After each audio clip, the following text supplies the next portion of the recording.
right, good afternoon, everyone, and welcome to Ask the Experts, which is sponsored by and presented by the AK Legacy Foundation. And on today, we are being joined by some guest panelists from our Women in Business initiative. And two of those members are VIP members, and so we're excited to have them with us today, and I will come back in just a second and introduce them and let them tell us a little bit about themselves. But first, I wanted to welcome everyone for chiming in. If you're watching live, yay. If you're watching the replay, still yay. And no matter when or where you get this information, it is always useful. And I do ask that you take a minute, like the video, share the video, and subscribe. It is so important that you subscribe to our channel, and I'll tell you a little bit more about that in a second as well. So as you know, we're in the month of October, and October is known for Domestic Violence Awareness Month and Breast Cancer Awareness Month. And there are some other holidays in this month, some other events, some other awarenesses that are being sponsored. A friend of mine told me that it's also, I think it's Early Childhood Childbirth Awareness Month as well. And so there's a lot going on in October. Plus, October is the month I was born in. I mean, it's just a wonderful month. But unfortunately, these two particular topics aren't as wonderful as we would like. And so we're going to shed some light on domestic violence and on breast cancer.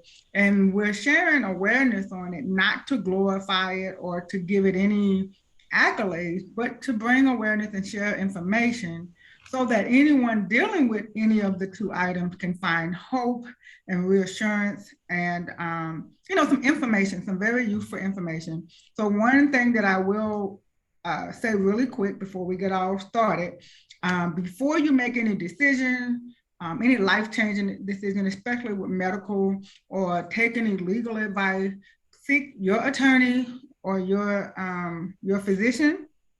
We're here to offer information, not to offer official medical or official legal advice.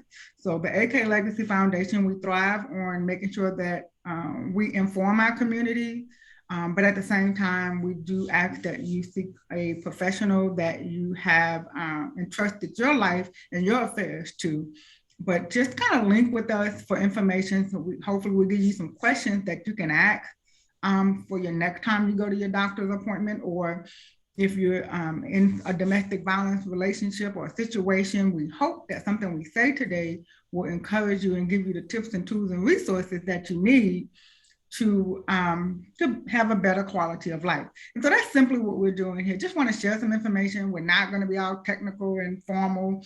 This is going to be more of a relaxed conversation amongst some friends, because not only are these ladies great panelists, they are Women in Business members, but they're also friends of mine. So we're just going to have a little sit down, a little chit chat about it, and stay tuned. And so like I said, once again, I appreciate you all for tuning in. So let me tell you a little bit about the AK Legacy Foundation and why we're asking you to get connected with us. Let me tell you what we have going on and what we're doing. If you want, you can take a minute, screenshot this screen or take a picture of it so that you can go back later and get the information. And if you're watching the replay, this information is still relevant to you as well. Right now, our YouTube channel, which is the AK Legacy Foundation, you go there, you click, you subscribe, you like, you share it. It is most important that you do that because we offer a platform to educate others. And so the more people that we have that are subscribed to this channel, the more awareness we're able to get out and to share with others. So please make sure that not only are you watching and liking and subscribing, make sure that you share the channel. Also, Women in Business is our VIP program. We have a Facebook group, which is open to any female, but we also have a VIP session where we take and work with women of all ages, races, industries, and we help them to develop their business, to take it from one level to the next.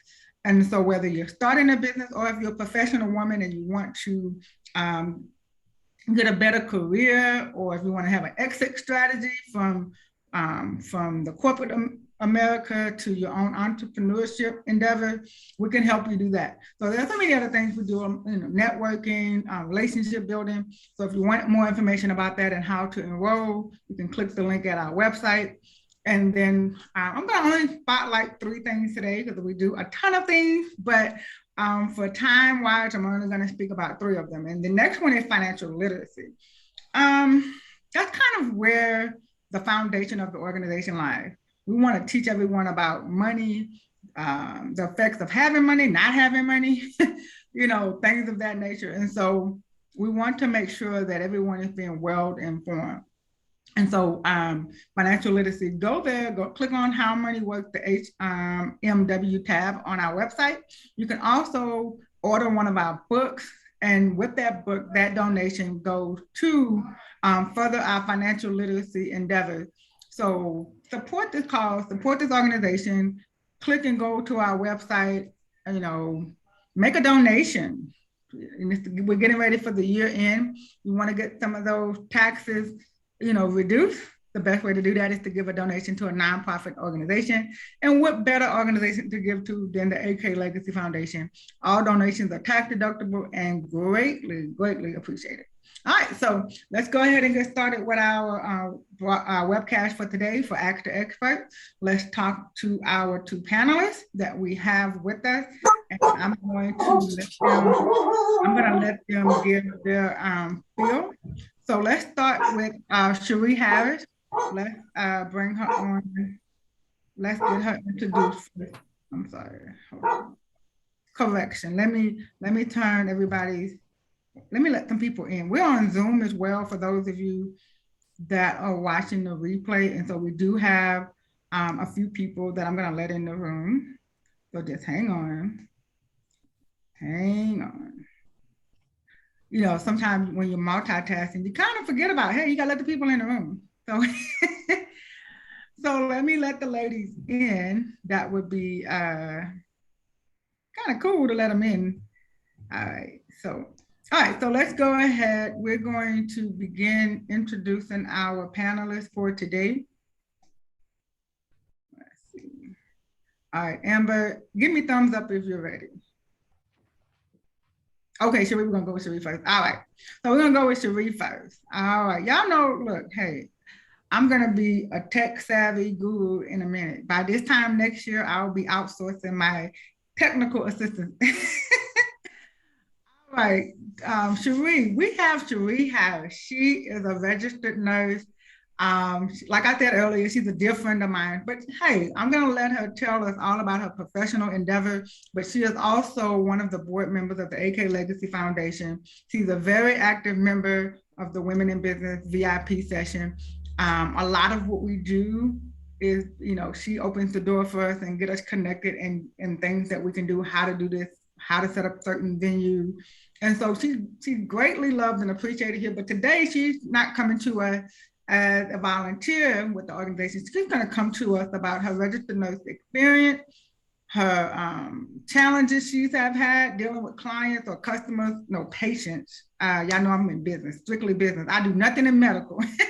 With her patients that have dealt with breast cancer. And also she's going to give us her opinion and her advice on domestic violence as well, because at the end of the day, she is a woman and she can identify with some of the things that we go through when it comes to these topics. So let her introduce herself and tell us all about what it is that she do as a registered nurse. Hi, ladies. I am Cherie Carrere-Harris. I am a registered nurse, as Candy has stated. I have been a registered nurse for 23 years, and 20 of those years was spent in women's health care. The last 10 specifically with OB patients, that's women having children, women after they have children, and women after having surgeries such as breast reconstruction after having bilateral mastectomies from breast cancer. So I'm going to speak to you about breast cancer awareness. This is the month of October where we do recognize breast cancer awareness. So I'm going to get started off with some statistics. So there are three types of cancers that account for over 50% of the cancers that are diagnosed in women, like newly diagnosed cases in women. The first being breast cancer, then you have lung cancer, and you have colorectal cancer. But since the month of October is dedicated to breast cancer, this is where we're going to lie our focus. Breast cancer accounts for over 30% of these newly diagnosed cases in women. In 2021, about 281,550 women will be diagnosed with breast cancer. The incidence of breast cancer has decreased slightly by about 0.5% per year over the last decade, and they're contributed this increase. I'm sorry, the incident of breast cancer has increased. I'm sorry, not decreased, over about 0.5%, and this is mainly due to an increase in obesity, women having fewer children now, and women having children later in life, like over the age of 30. About 12% of women who are screened for breast cancer will have an abnormal mammogram. Of the 12%, only 5% will actually be diagnosed with breast cancer. There are approximately 43,600 women that will die of breast cancer in the year 2021. For women, the death rate has declined 41% between the years of 1989 and 2021. This is in part due to early detection and preventive measures. These preventative measures include monthly self-breast exams, which should be done several days after you have your menstrual period. If you're no longer having a menstrual period, you can pick any day out the month that you like to do your exam. You should start doing breast exam early in your early 20s and in your early 30s.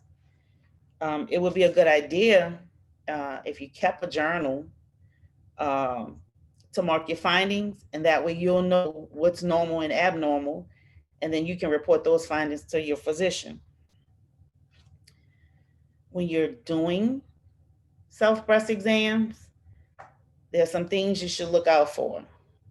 Things such as swelling, skin irritation or dimpling around your breast or nipple pain, if your nipple is turned inward, if you have redness, scaliness, or thickening of your nipple or the breast tissue around the nipple, if there's a discharge from your nipple that's not breast milk, and any lumps that you feel in your breast or even in your underarm area.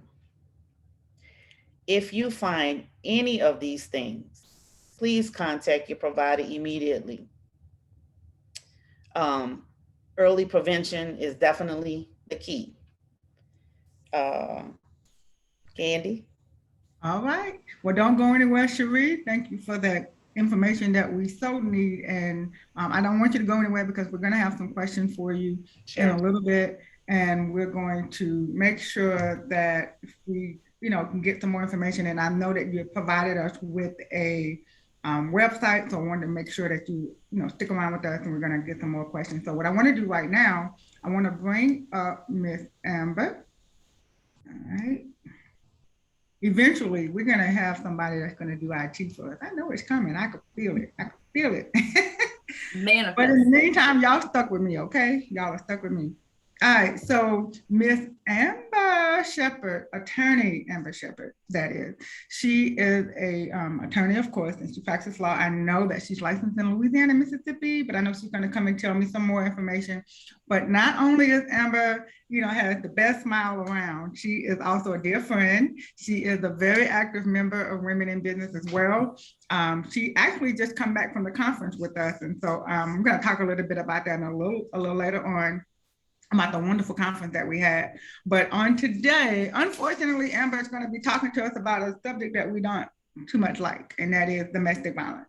And as women, and we know that domestic violence isn't just for women. We know that there are gentlemen that suffer this as well. But as of today, we're speaking on behalf of women in business. So therefore, some of the questions may seem like they're good to just women, but trust me, domestic violence is not tolerated, whether it's for man or woman. But Amber's going to come and tell us a little bit about her background and how she can give us some information on today. Not official legal advice, but how she can share some information with us. So go ahead, Amber, let everybody know who you are and what it is that you do. Hey y'all, like you said, I'm Amber. You don't see my dog Tubbs with me, but she's in the background. She barked earlier. You probably heard her. That's why I had to mute myself.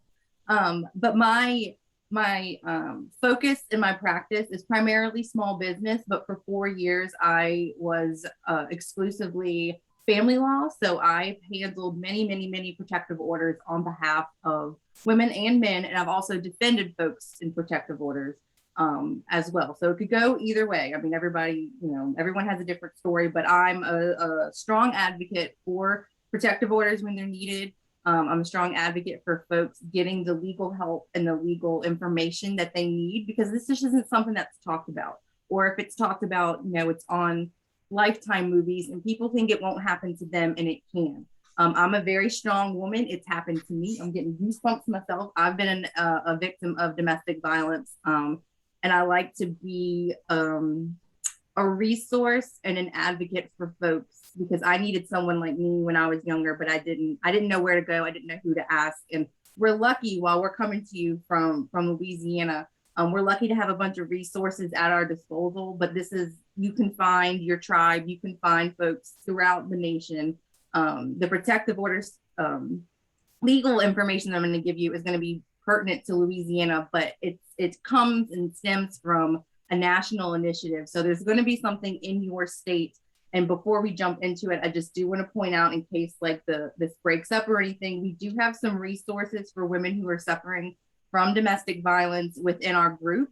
There is Dual Support, which is a group that we have here with Women in Business, but there's also locally Safe Harbor is another organization that helps women and children to provide shelter and get them out of that situation. And then also Southeast Louisiana Legal Services does free pro bono work for women and men that need protective orders or advice, whether or not you have children or not. So that's my spiel. But we're going to be talking about domestic violence and how you can protect yourself and your children if you need it.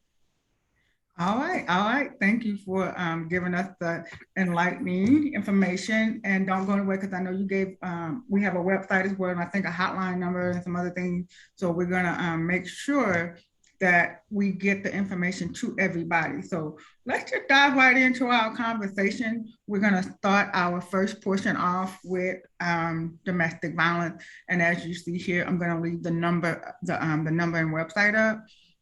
If someone is needing to seek assistance, we have the 1-800-799-7322. It's a hotline that you can call. And then also, as Amber mentioned, we do have one of our members in our group. She has an organization called Dual Support. Ms. Sanjanita Coleman Jordan, she runs that organization. She's the founder. You can also reach out to her as well. And so let's get right on into it, Amber. I know, like we said earlier, because you are a legal professional, we have to ask the questions a certain way. So, so I did, normally if you ever watch Ask the Experts, it's almost like we're just kind of having a casual conversation. But when it comes to legal matters and people have like the Bar Association and things of that nature. Legal law is not my lane. So I was like, Amber, send me some questions, okay? I don't need to be asking nothing I'm not supposed to be asking. You know, I don't need nobody protesting outside my office.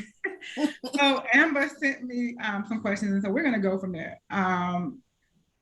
So what is a temporary restraining order? You know, a lot of people think you can just, you know, hey, I don't like you, I'm gonna get a restraining order. And a lot of people think once you get a restraining order, life is grand. So tell us a little bit about what is a temporary restraining order.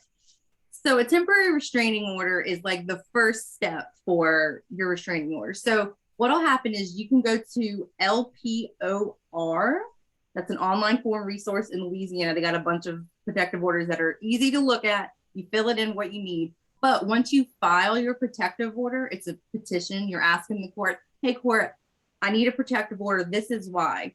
It gets put on a judge's desk. The judge is going to look at it and determine whether or not at that stage, do you need a temporary order until there's a hearing? So they're going to set a hearing within 30 days of when you file. They will issue you a temporary restraining order before that hearing if they find that what you've written in your petition warrants temporary restraining order. So the other person cannot contact you through a third party, all those different things. And I will say this, again, this is legal. The temporary order is just based on when the judge is looking at the four corners of that document.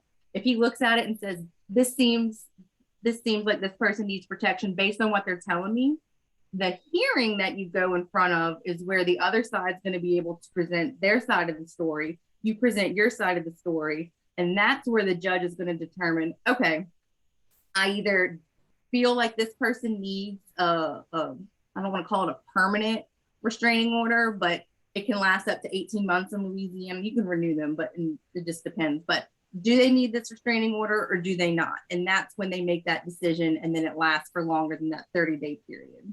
If your hearing gets continued, then and you've got that temporary restraining order, the judge will automatically renew it until you have that hearing. So you won't be left in limbo, and it's just put in place to protect folks until they can have that hearing in front of a judge and make that determination of whether or not you need it for a long period of time. Okay. Well, I've had in my history, in my past, I've had to get a restraining order. It came through a court proceeding, and it was temporary, I guess, and the judge ordered it on his own. He was like, look, you know, through the nature of the case, he said, I'm ordering a protective order. So, Amber, do you know if sometime during other matters, this was a domestic violence case as well. And disclaimer, it was not with my honey boo Eddie. So no, it was not him. So y'all stop asking all those questions. This was in a previous years ago before I met my knight in shiny armor. But so, you know, I had the restraining order, and it was, you know, legal Jordan, and I didn't understand any of it. And so, like you said, didn't have anybody to explain it to you. And so my interpretation of a restraining order was just, you couldn't come, if I'm in the same building with this person, that person has to leave. Kind of give us like a layman term of what a restraining order is, because some people apparently don't understand what a restraining order is. Oh yeah, they do not understand what a restraining order is. I trust. So a restraining order the judge will put restrictions, certain restrictions. It's not just a one size fits all. Okay. She'll determine whether or not that person, what amount of yardage they have to stay away from you. It can be, it just depends. I typically see 100 yards. That's a big distance. What is that? It's like more than a football field, I think. 40 yards, 60, I don't know. Yeah. I shouldn't have, why did I even pick a football field analogy like I know? Cherie, can you help us? How many, you know, football field is 50 yards, right? Help us out. 100 yards. Oh, there we go. Okay, all right, help us out. See, that's what it's all about. There we go. So football field, that's a long ways to stay away from somebody. Okay. They'll put that in there. They'll put in there whether or not the person is allowed to go to where the person's employed, or they go to school, or where the kids go to school if there's one for the kids. But the biggest thing that I see that people don't realize is that when a protective order is in place, and at least in Louisiana, specific language, they cannot contact you through a third party either. So if their friends or their Mima or whoever is contacting you, that on their behalf, and you can usually tell, right? Judges aren't stupid, okay? And law enforcement's not dumb. Then that would be a violation. And if someone violates a protective order, that can be criminal sanctions. They can take away their license and they can go to jail, on top of a civil contempt charge, which is separate. That's where you can get money from them. Like you can sue them for damages and some other things. If you are a parent and you have a protective order and there's also a divorce or a custody case going on, if someone's breaking an existing protective order, you can use that in your custody case as well. Sometimes folks will get, or a judge will grant a protective order only for the parent. If I'm going to say dad, just because of we're talking about moms, or if they're, same-sex relationship, the mom or the dad, they may only get it for themselves. The judge may find that, the other parent isn't going to be a harm or cause damage to the children. They may allow him or her to still visit with the children, and there may not be a protective order against him for the kids, but there may be. And if there is, that's very, very important. And at least in Louisiana, if you get a protective order granted against you and it's on behalf of your children, you cannot have unsupervised visitation with the children unless and until you complete a 26-week course. And get a certificate of completion, and you got to go back to court and show that you finished. Usually, if it's supervised, if that protective order has been granted, if it's supervised visitation with the kids, it's going to be with the sheriff or a law enforcement officer, and it's at their expense. They have to pay for that. Sometimes it's a social worker can do it, but typically, if you've got that protective order and the judge has granted it on behalf of those kids, I would say 99 out of 100 times it's going to be a sheriff that's going to supervise. Oh wow. Yeah. And so I want to I know, kind of like sidebar, this all sounds stressful, and it sounds like this is going to be a lot, legal stuff, money involved. Cherie, I want to ask you really quick, do you believe, and it's just my thinking, that domestic violence cases have a physical stress on the body?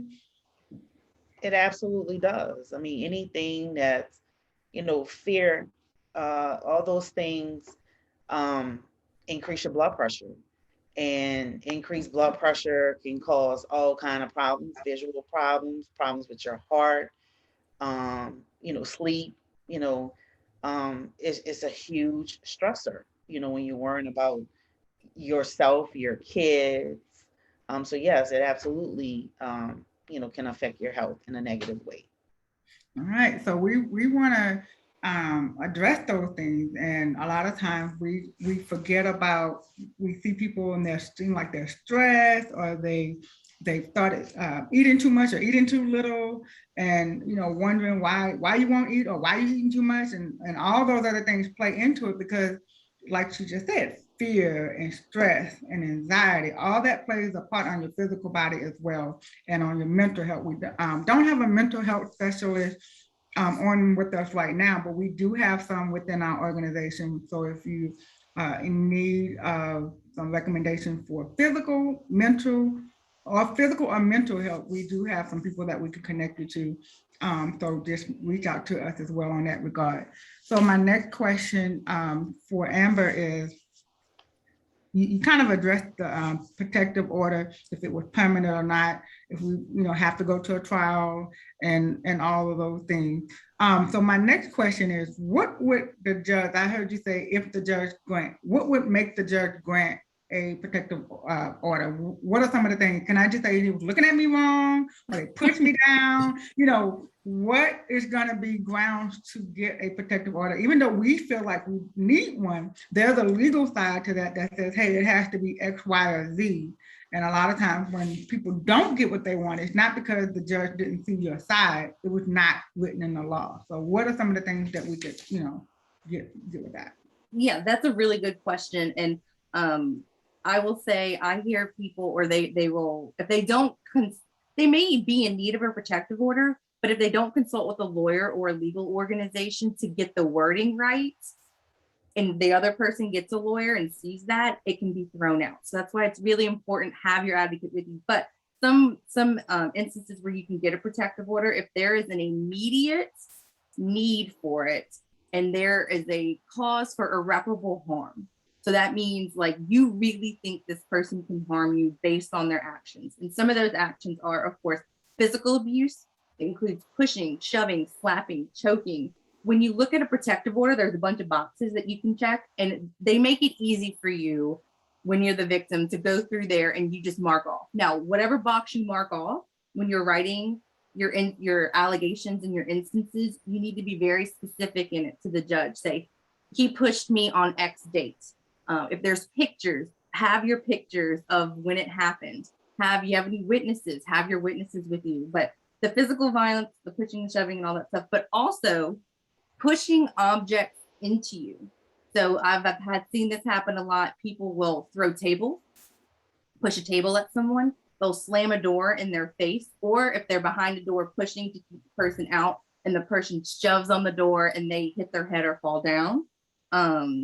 Also, you can get a protective order for harassment, stalking, and cyber stalking. So sometimes people say, oh, they're harassing me. There's a very particular set of circumstances of when that's awarded. That's if you have told them, do not come to my house, and they keep showing up. They keep showing up. They keep showing up. They keep calling you. You said, do not call me. And there's like been someone, I literally had a woman, she had 76 missed calls in the span of 15 minutes. I don't know how that's possible. They just kept calling. That would be considered harassment and stalking possibly. Cyber crimes, so cyber stalking, I know it gets talked a lot about with kids, like, you know, cyberbullying, but people can cyber stalk you and send you electronic messages, put tracking devices on your cars or on your phone without your knowledge. Normally, if you've got, oh, there's a bunch of people. Hello, everyone. I see the gallery now. But normally what happens if there's usually more than one instance.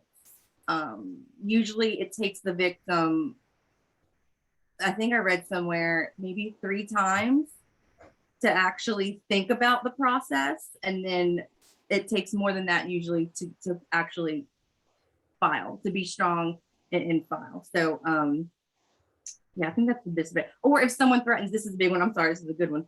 Not a good one, but you know what I mean. If someone tells you, if you leave me, I'm gonna kill you, or if you leave me, I'm gonna kill the kids, and you believe them, and maybe they have a gun, maybe they are threatening to kill themselves or your children, or there's a presence of a weapon, that escalates it even further, and you know, the cops don't play. I will say protective orders are great, but if there's an immediate danger, I got myself chills. If there's an immediate danger, ladies or gentlemen, if you're listening, call 911. Get the cops involved. You can deal with that protective order later, but you got to protect your kids, yourself.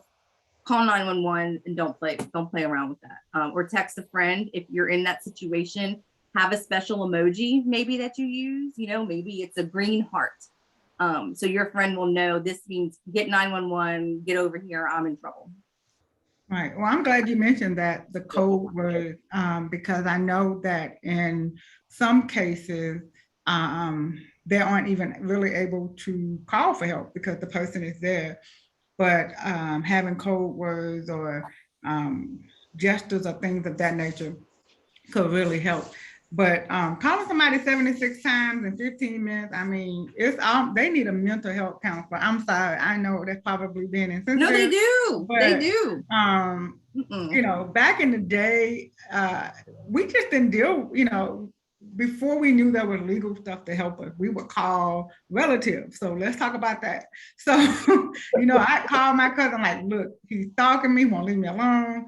You know, they get in the car and they're on their way. So I know this is a bit of a sidebar. So when it comes to domestic violence, we should we seek help more so from law enforcement than family, because a lot of times family then become the law.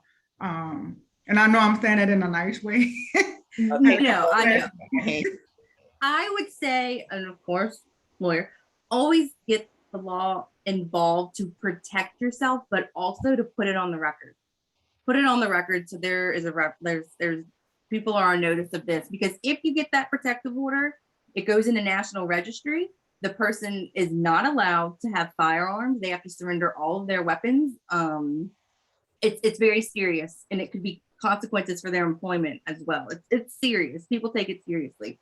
I will say from a practical standpoint, you probably, if you've been in the situation, you need a advocate for you, and that may be your cousin, that may be your best friend.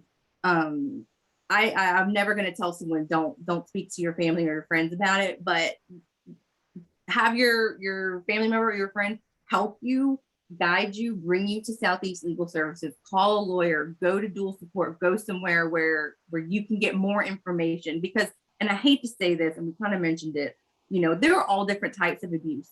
There's mental abuse, there's emotional abuse. Some things are hard to document and get evidence of, and it may be hard for you to get a protective order, but that doesn't mean that you don't need help and you need to get out of that situation. I will say, just kind of switching over to family law for divorces, there is a special code in our divorce laws to where if you're suffering from that abuse, the mental or the other abuse that maybe you didn't get a protective order from, if you have witnesses that have seen it or you can present evidence, you can get a divorce based on that. That's considered fault divorce. And if you prove the other person's at fault for the breakup of the marriage, you would be entitled to final spousal support. And that stuff lasts until you get remarried or die. So that's something to think about too, but always, get your support system where you can. Just if you know that someone may be trying to break somebody's legs, maybe don't call them first. Yeah. You know what I'm saying? Right. Because I can think of a few cousins that I might not want to call first. We'll need you for another matter. Cherie, in the medical profession, I know ladies come in, and I know you're going to mainly speak about breast cancer, but ladies come in when they're pregnant or they just come in for a checkup, and if you notice any signs of abuse, what was the rule for nurses or people in the medical profession, and doctors or anyone? What was the procedure for them if they noticed that someone was being abused or suspected? Well, we will typically call the social worker. The social worker will come in and do an evaluation with the patient.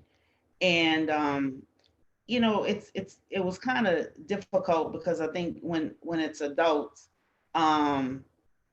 even though you may suspect abuse, and you may physically see the bruises, cut, if they don't want to get the police involved, sometimes it was just out of your hands. So the social worker would be our first resource in referring and they will go and visit with the patient and get more information and take down. And then it becomes, again, like Amber said, that would be the first thought of record keeping. So even though the patient may not necessarily want to do the reporting or know how to do the reporting, once they're admitted to the hospital and it's in the medical record now, so they now have a start of keeping up with the record of what's been happening. And then if there's kids that's in a household, then the social worker would then get CPS involved and they will do home visits. So, and I'll speak from the point of view of as a friend. If you notice that you have a loved one or a friend that is suffering from any form of domestic violence, speak out. Even if you don't feel like that, if you feel that they are going to be angry with you or not going to speak to you, you can even talk to a counselor or a social worker kind of off the record, like, okay, what are the procedures? How can I help from the background so I don't make matters worse? Because sometimes if friends or family got involved, that made the perpetrator even more mad. And if the person wasn't ready to leave the relationship, they got more abused or just made matters worse. But that shouldn't still deter us from stepping in. Now, stepping in is at different levels. Like Amber mentioned, you may want to call law enforcement. Cherie, maybe, like you said, talk to a medical professional. Do something call the hotline. You can even call the hotline if I'm not mistaken. Even if you're not even being abused, you can call and say, hey, I have a friend. What are some of your suggestions? They have professionals that are there to kind of help guide you through that whole entire process. So I wanted to make sure that I mentioned that as well. And like I said earlier, and Amber said the same thing, for 3 panelists that are here, 2 out of the 3 have been victims of domestic violence. So it's not something that's uncommon, unfortunately. It's very common. And so sometimes it's gotten so common that people think it's normal, or that it's, or it's gotten to the point where you don't even talk about it because some people may make you think you're the only one, but you're not. It's very common. You'll be surprised if you open up a conversation with someone. They can tell you, okay, this is what I did and this is how I got out. But I will say each person's situation is going to be different because people are different. And so because each person is different, each situation should be handled as if it's the only case, should be handled with care. Definitely seek out professional help. There are people that's been trained to assist. And so that's one of the things that I wanted to make sure that I mentioned, that even if you're not the actual person that's dealing with domestic violence, you can also help a friend. You can help someone that is dealing with it. And y'all give me just a second. I am trying to get this PowerPoint back up and running. I mean, hey, whenever you're gonna, go ahead. Yeah, Cherie, go ahead, please chime in. Can say what you were saying, and I'm gonna just chime in. Oh no, I was just gonna say, whenever you're talking about something that can potentially help or alter someone's situation, it's going to be technical difficulty because the powers that be don't want, like, hey, I don't want anybody to get free, but I believe that God has put us together and networked us together so that we can offer the help, even if we just help one person, So yeah, Cherie, you go ahead. I'm just going to piggyback off of what you said, that sometimes people don't even realize that they're in domestic violence situations because some of it is so quote unquote norm. And when I say norm, especially for our children and our I'll just say young people, it don't have to be our children, it could be nieces, nephews, whatever. But what TV portrays nowadays, like what they're watching, the love and hip hop shows, the housewife shows, that's a lot of abuse, but it's so normalized on TV. Even the women, the way they talk to each other. Domestic violence doesn't necessarily have to mean a man against a woman. It could be women on women, men on men. And these shows portray a lot of abuse. So it is important that, we tell young people and that we do speak up and say, hey, that's not normal. You shouldn't talk to people like that. That's not healthy. I mean, anything that doesn't make you feel good, is usually not good for you. And like you said, people don't speak up because it's normalized. So we have to be more vocal in letting people know what's not good, actually not good for them. Yeah, and it's so right that you say that. Toxic relationships can be even friendships. They may not call it domestic violence, but that is still abuse. And you're so right, all those shows, they just, the housewife of this, the housewife of that, or there's this channel on YouTube where you can just watch fights. I'm like, this is not healthy. And so it has become physical violence has just become so, that's just how people act. No, that is not healthy. And it's against the law. I'm sure that, Amber can attest to that it's against the law. And just like you said, anything that doesn't make you feel good, it can cause stress on your body, cause your heart rate to go up. It's just stressful. Like, why can't we all just get along? So before we pivot into the part about, we're gonna shift gears a little bit and we're gonna switch over to breast cancer awareness. I want to give Amber a chance to give us some closing remarks as far as the domestic violence part. But Amber's not going to leave because she got to stick around too, so she can kind of help us out with some of these medical terms. She's not going to leave me out here by myself. I will not. All right. And so we have the number back up, the domestic violence hotline, the national domestic violence hotline. And Amber did give some locals to Louisiana. If you're in a different state, We do have members across the U.S. that are members of the Women in Business organization. If you need a more local presence, let us know, reach out to us, and we'll connect you as soon as we can, as swiftly as we can. But as always, 911 and reaching out to these hotlines are always, very top on the list of priority to getting help. So Amber, any closing words on domestic violence? The only other thing that I thought about, and we kind of talked about it a little bit, is the money aspect. Sometimes people are afraid to file. I will say in Louisiana, and I think it's in every state as well, based on your income and your household size, you may qualify for what's called pauper status. That just means you don't have to pay your legal fees up front. But I will say in protective orders, if you file and it's granted, you do not have to pay the filing fees. The person that you get the protective order against is the one ordered to file, then pay those fees. So that's something to think about if money is an issue. And then that's pretty much it. I will say, if you think or you're questioning of whether or not what you're going through is domestic violence, it may not rise to the level of protective order, but trust your gut. You know if something's wrong. Seek help and protect yourselves, because it can happen to anyone.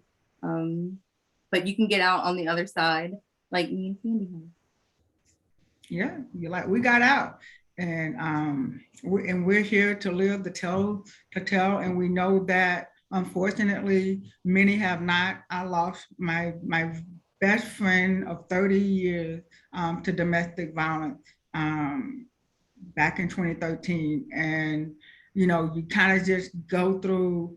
And then you gotta remember, when you're going through domestic violence, so is your friends and family. It just was a roller coaster, and it ended, unfortunately, hers ended in death, mine ended in a divorce. And so, now I'm remarried, and thank God I'm thriving through and getting through life, and, and been blessed. But it didn't play out that same way for her. So don't ever feel like you're the only one, or don't feel like it can't happen to you. Like, oh, he just like this, or she just like that, and it'll get better. You're playing Russian roulette with your life, because she and I were friends for 30 years. We both went through the similar situation. Hers ended in debt, mine ended in divorce. So don't ever think that your situation is so special that magically you're going to get out okay, because that's not always the case. So, all right. So now we're going to talk about something else that unfortunately kills a lot of people because they don't get tested, they don't get the information.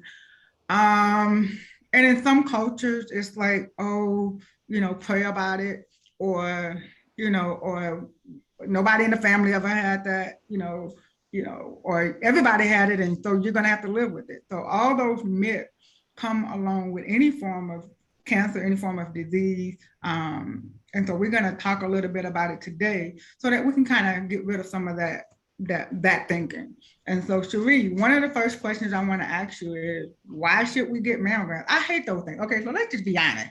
They put your tatas in this little machine and they squeeze it. And look, I don't even have to cry. The little tears come out by themselves, and I don't have a whole lot of tatas to deal with. So, I can only imagine, like, this is torture. So why should I put myself through this? So tell me about it.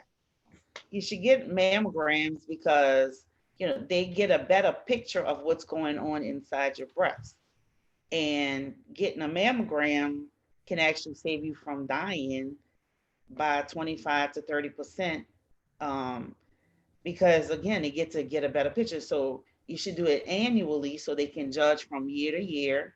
And you should start getting those mammograms by the age of 40. That's when you should start, unless you have a family history or you feel some lumps or, any of those risk factors. Those signs that I had shared earlier. Now, yes, they are uncomfortable.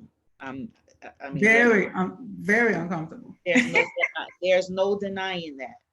But I don't know how many women realize that. For me personally,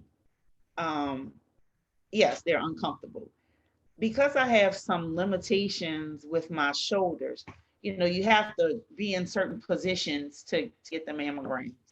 Those machines can move. They can go up, down, turn sideways, whatever the case may be. You let your technician know if there's a more comfortable position that you can be in. You don't just necessarily have to put your boob flat on that machine. If it's more comfortable for them to turn it slightly to the side so you can get in a better position, lower the machine so you can be more over it or raise it. You don't have to be in that position because it is uncomfortable, but you can make it more comfortable. And the thing with anything, just try and relax. It only takes a few minutes. Do some deep breathing exercises. I mean, I've been a nurse. I'm a woman. I'm human.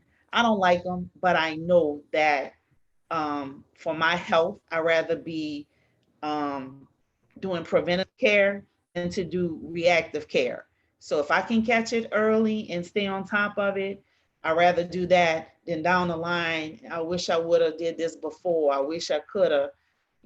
Early detection is key. It's definitely important. And I'm glad you mentioned that. I didn't know that there was another position that this machine can go in. I just felt like we walk in the room, whatever they say, and we just do it. And I didn't even know that we could even ask. I mean, Right. So thank you for sharing that, because I'm going to be, I'm going to be that patient. And I'm going to be saying, look, Cherie said, no, I'm not going to do that. Well, actually, I scheduled my mammogram tomorrow. Oh, wow. So, yeah. So you get one tomorrow. Oh, wow. I have it scheduled tomorrow. It's, I get them every year. You can, pick whatever location that you're comfortable with. I mean, just wherever your provider is. But anytime you go to the doctor, ladies, I want to say this. Anytime you go to the doctor, anything you're uncomfortable with, let them know. Some things are so routine to medical providers. And just like you've been sitting in a waiting area, you're like, man, I've been sitting here for an hour. They only saw me for 15 minutes. Well, things become a little routine, but speak up. So tomorrow when I go in to get my mammogram, I'm gonna let them know, hey, look, I have some physical limitations. It's uncomfortable. I need you to just be a little patient with me. If I need you to stop or if I need to reposition, and they're like, oh, sure. I've never had a problem with a technician saying, oh, we're not going to do that. We can't do that. They've always been very accommodating, always been very patient.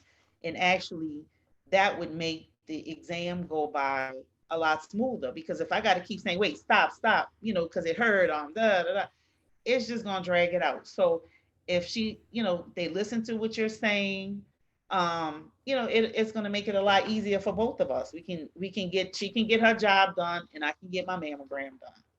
Well, we definitely pray that when you go, it's just a matter of formality, that they don't find anything, nothing's going on. So we pray and we stand in agreement with you. And ladies, everyone out there, go and get the mammogram done. Yeah. I kind of joked about it. It is painful and uncomfortable, but I get it. I get it done.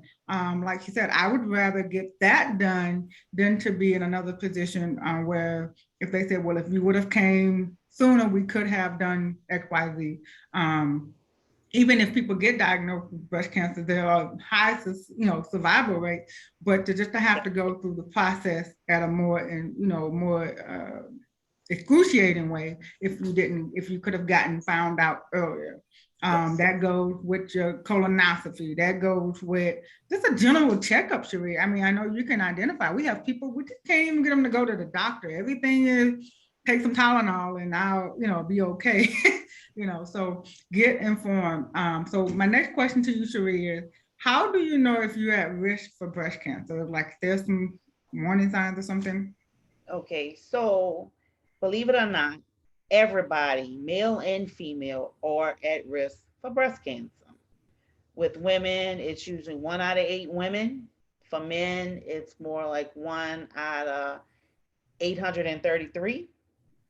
And there's some risk factors that you can change, and there's some risk factors that you can't change.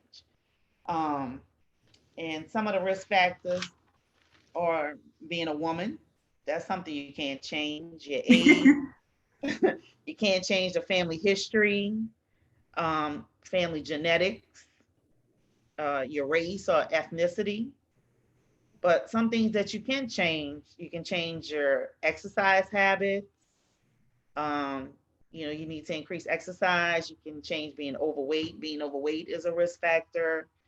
Um, you believe it or not, your pregnancy history, the number of times you've been pregnant. If you have certain type of breast tissue, dense breast tissue, are more high at risk for getting breast cancer. If you're taking hormone replacement therapy, drinking alcohol, and smoking cigarettes are all contributing risk factors to getting breast cancer. Um, there's lots of other things that you can do. And if you want more information, you can go to www.breastcancer.org. And, there's a lot of information on there. There's not videos, what do you call it? Slides or pictures that can actually show you how to perform a self breast exam. And I guess I'm saying crazy to me, but everybody's way of thinking is different. But some people actually don't like touching themselves, and so they don't perform the breast self exams. So this is a good reason why they suggest you do it in a shower, because you're washing yourself, and people figure, okay, well, you're washing, you're touching, your body, and so they show you the techniques on how to perform the self breast exam. And ladies, I mean, if you have a partner, your partner can actually, you all can do exams on each other. And it is also important to do breast exams on men, and they need to look. A personal story of mine, my stepfather actually was diagnosed with breast cancer. And I think it's been about 3 or 4 years now he's been a survivor, and he's had a bilateral mastectomy. So we actually, got to see firsthand that men are also at risk for breast cancer. One of the, and I'm glad you mentioned that, because in our society and what we see on TV, everything's so sexualized. It's like when you use the word breast, it automatically assumes woman, woman, woman, woman, woman.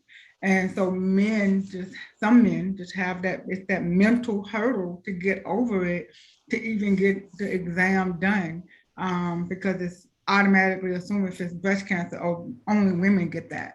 And so that's good that you mentioned that men need to get, and kudos to your stepdad being a survivor, so kudos for that. And so we want to make sure that everyone is getting tested, and like you said, everybody's at risk for it.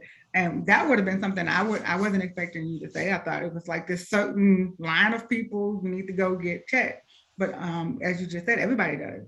So is there an age limit, age where we should be more concerned about getting it done? The mammogram? Yes. You should start at age 40. Okay. 40 is usually the target. However, if there's a family history of breast cancer, or if you've had other types of cancer, or if you notice lumps, changes in your nipples, a discharge, if you see any of those things, it doesn't matter what age you are. You shouldn't, just take that for granted. You should go get a mammogram. You should call your provider or go get a mammogram, and they'll probably send you to get a mammogram. All right. So there you have it, folks. No matter, you have something, Amber, go ahead. Yeah, so this is, for men, like, do their doctors just check that on their regular checkup? Like their annual, I guess? Or do they have to ask? I think, well, I'll use my stepfather for an example, because I mean, you don't hear you saying, oh, men do self-breast exam. With my stepfather, he and my mother were getting ready to go somewhere, and they were getting dressed, and she passed him, and she noticed that one of his nipples looked a little weird. It was either really dark or inverted, which was turned inside out. I don't really remember, but she just noticed. And some men, oh, I'm fine, that's nothing. Well, good thing my parents are hypochondriac. Yeah. They're gonna get you too. They're gonna see this replay and get you. And that's okay. That's okay. I mean, it's an inside joke, but my mom, told him to go do it. She didn't have to stay on him. He went immediately, and thank God, because he did test positive for breast cancer, and it was in both breasts, even though it only showed up in one.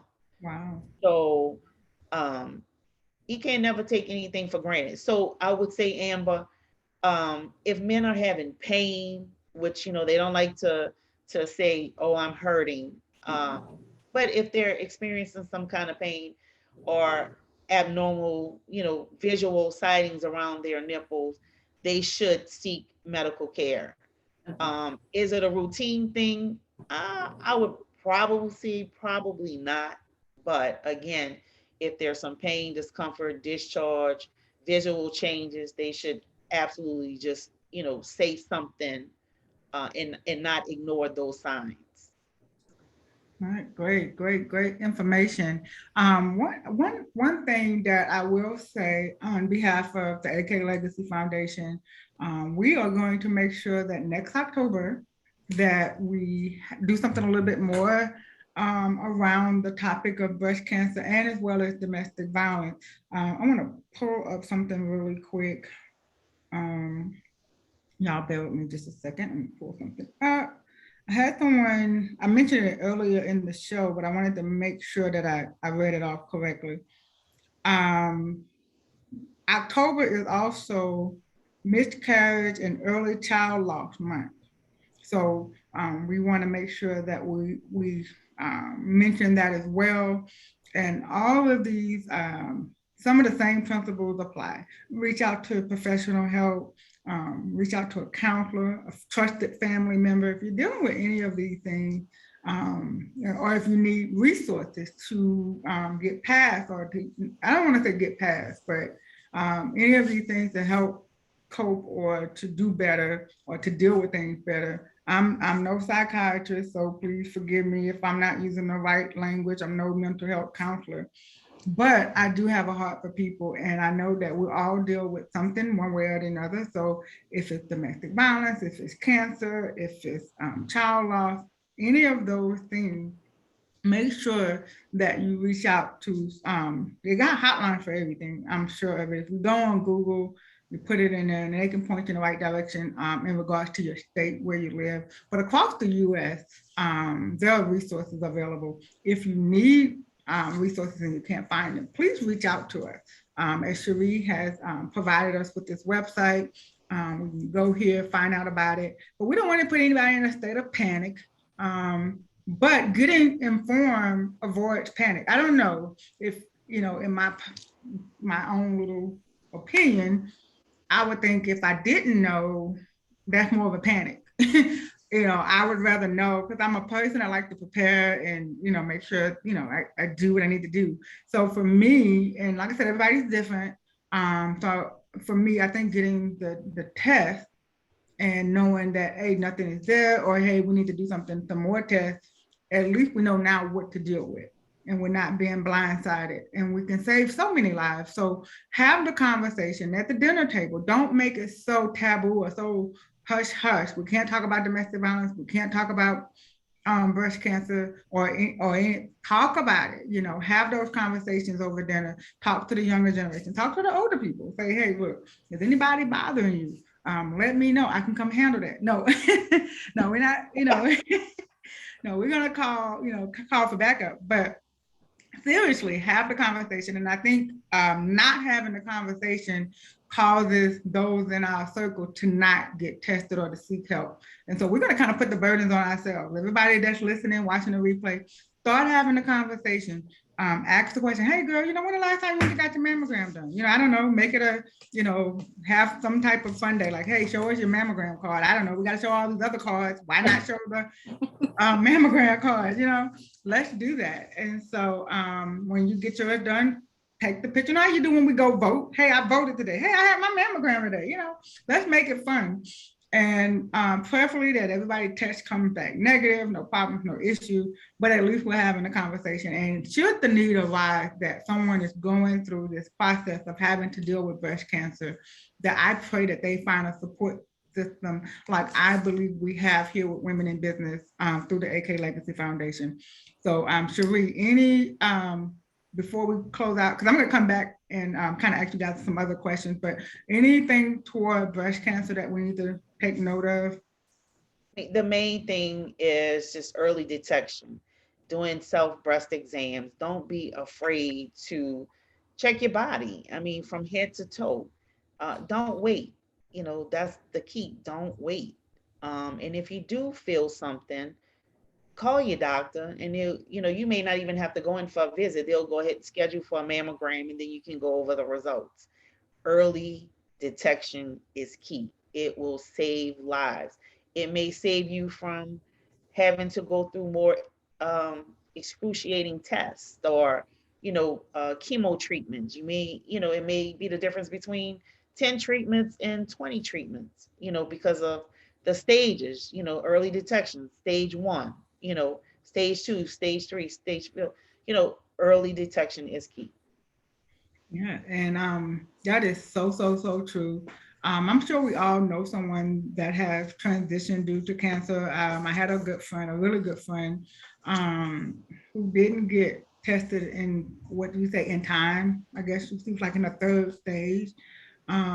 or fourth stage. Some people, a lot of people do survive even at that time, but we live with that would have, could have, if she would have been in stage 1, you have those things. So for our own peace of mind, let's get tested, early detection.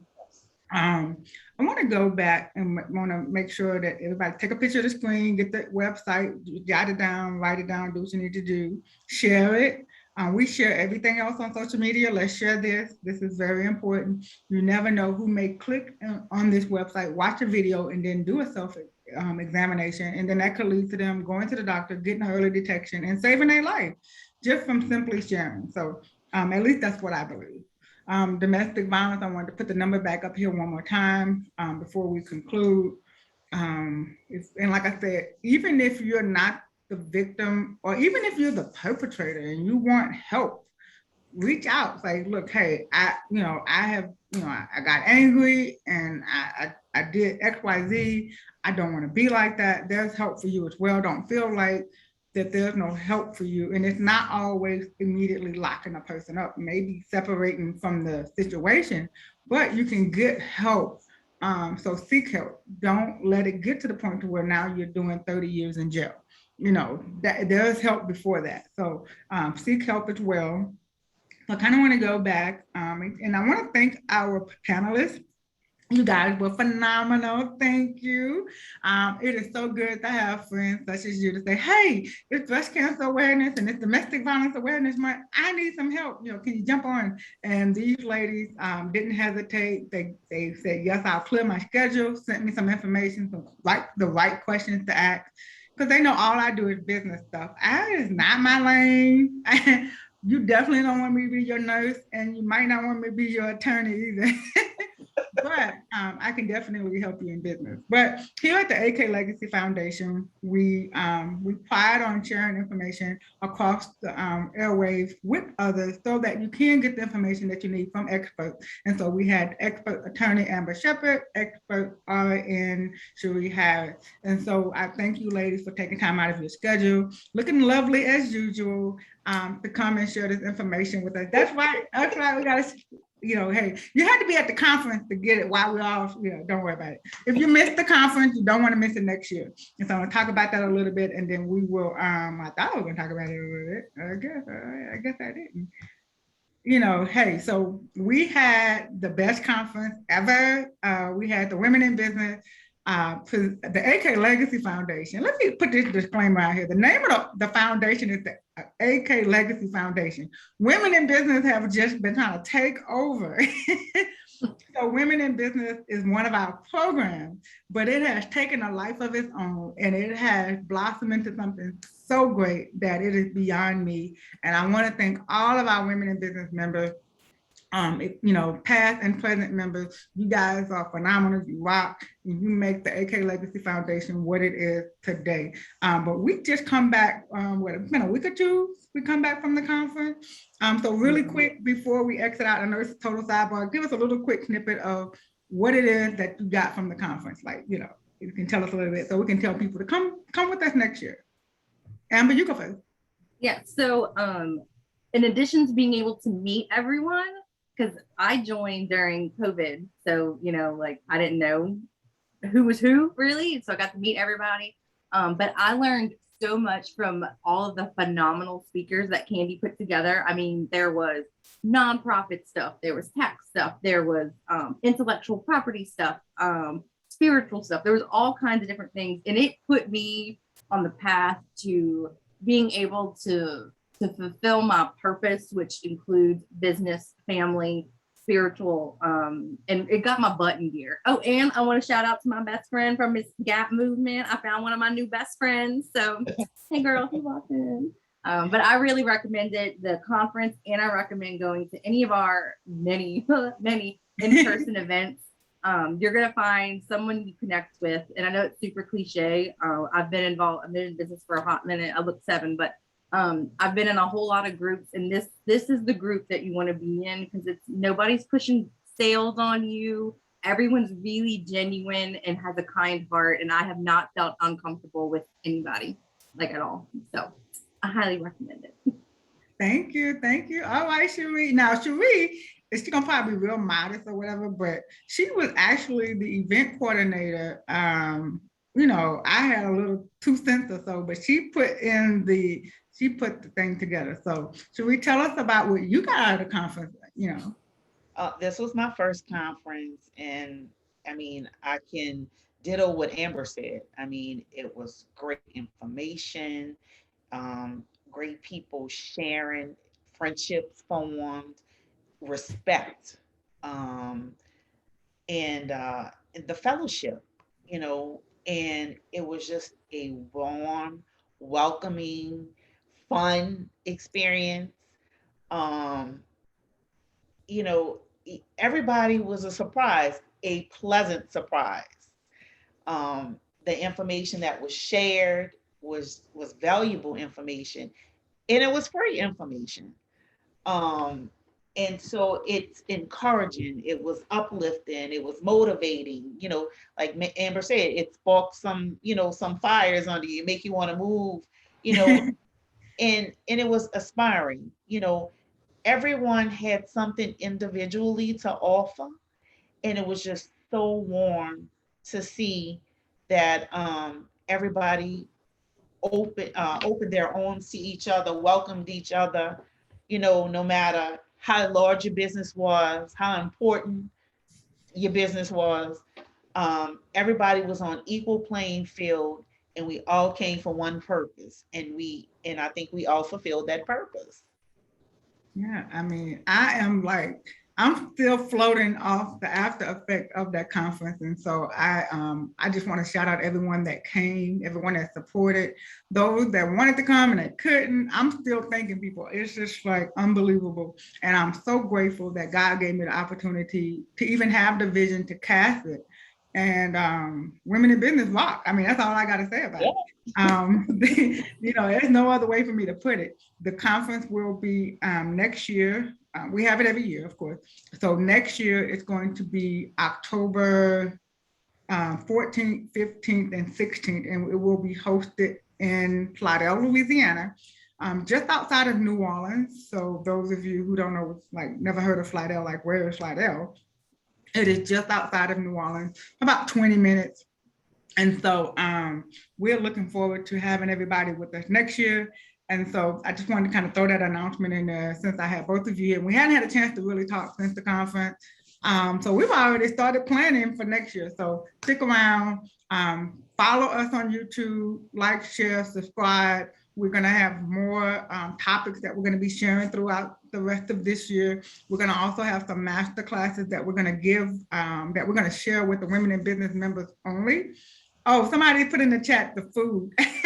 Oh, Yeah, how did y'all So forget? good. I mean, Chef oh my Pete. God. Every day was it was different. And every day it was good. Like you Oh, could, yes. Chef Pete, shout out to Chef Pete. Shout out to Chef Pete. Shout out to Chef Pete. We cannot forget Chef Pete. And she And personally. I'm Cajun. I am like Cajun. I mean, I don't have that accent, but her shrimp and grits, some of the best I've ever had in my entire life. Like that was so good. Like, I mean, I don't even know why somebody brought it up. Now I'm hungry, and like now I'm trying to figure out how can I go to Dallas to get some shrimp and grits. I mean, like that and everything. It was so good. Every speaker we had did a phenomenal job. The networking, the bonding. I mean, we can just go on and on and on, but we're gonna have to have a what happened at the conference webinar. So we can just kind of share some of the funny stuff. Don't even start talking about cell phone drama. You know, we're just gonna leave it all alone. Getting the Lyft driver dropping people off at the wrong place. I mean, like everything that could went wrong was just funny. You know, it just became funny because we were having such a great time, and it only made for conversation piece. We didn't let anything deter us from having a great trip, and I really truly appreciate everybody. So before we get out of here, I want to make sure that everyone goes to our website as well, not just our YouTube channel, but go to our website, aklegacyfoundation.org. You can find more about our organization, how you can give and support, how you can give donations, how you can become a VIP member, and you know, so there is so much that you can do. And we offer disaster relief assistance. So if you know of anyone, unfortunately, suffering from a house fire, flood, or in Louisiana, that will probably be everybody. We haven't gotten there yet where we can help everybody with flood, but we can do our part. Thanksgiving is coming up. One of our members, Danielle Nicole Black, she is going to be doing something for Thanksgiving, feeding some people. So partner with us. Think about giving us a donation so that we can help do some of the things. Cherie, how did we even let this get by? Cherie is the founder of the Harris Christmas Project. And so we want to make sure that we have donations coming in so that we can help support the initiative that she does with the Christmas Project. Amber, I know that you have a nonprofit, so everyone that has a nonprofit organization, we want to get behind you, and the AK Legacy Foundation, we do want to do just that. We want to help our community, not just here in Louisiana, but across the nation as well. We have chapters across the nation, so connect with us, go on the website. If you want to volunteer to teach a subject to us, anything that you have to offer that could help better us in our community, whether it's for business, whether it's medical, law, you know, spiritual, send us an email, reach out to us on our website and let us know how you want to participate. All of the volunteering is greatly appreciated, along with donations are greatly appreciated as well. Just stop by and say hi, you know, if you're watching the replay on YouTube, put a comment in there, say, hey, you know, I enjoyed it, hey, I didn't enjoy it, whatever, you know, leave us, you know, give us some information so that we can do a better job next time. So I appreciate everyone for taking time out of their day, in the middle of the day, to come on with us. And like I said, and you know, sometime later today, the replay will be available. Go and share that with everyone. Unfortunately, we were having some live YouTube channel challenges, but I mean, that's to be expected. But it didn't stop us. We had a phenomenal show, and I think our panelists, Cherie Harris, registered nurse, Amber, Sheppard, Esquire. So I thank you guys for joining us. And I'm Candy Martin. I am the founder of the AK Legacy Foundation, and we do much better together. We can pay it forward together. So thank you guys. Y'all have a great day.